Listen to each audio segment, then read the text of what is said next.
हमारा संगे छोरी देतौ पूरा गरमी तोहर झायर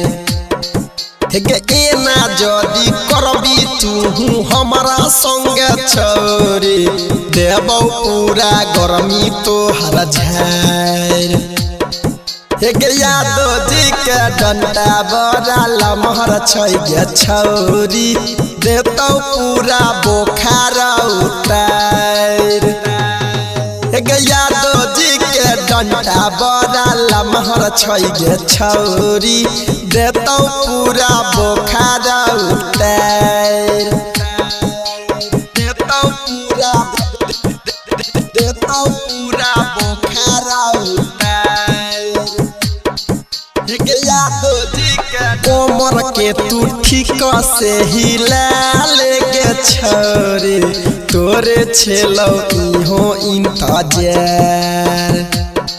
हेगे कोमर के तू ठीक से हिला लेगे छोरे तोरे छेलौ इहो इंतजार हेगे यादो जी के डंडा बड़ा लमहर छै गे छौरी देतौ पूरा बोखार उतार हेगे यादो जी के डंडा बड़ा लमहर छै गे छौरी देतौ पूरा बोखार उतार देतौ पूरा बोखार उतार हेगे यादो जी के मंगनू मुकेश सुनील राकेश सोनू सुमन छौरा छै कन सुन बड़ा रंगदार हेगे मंगनू मुकेश सुनील रामेश सुन हेगे छौरी छै कन छौरा बड़ा रंगदार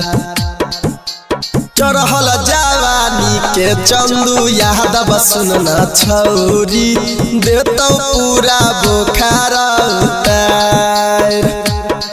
हेगे यादो जी के डंडा बड़ा लमहर छै गे छौरी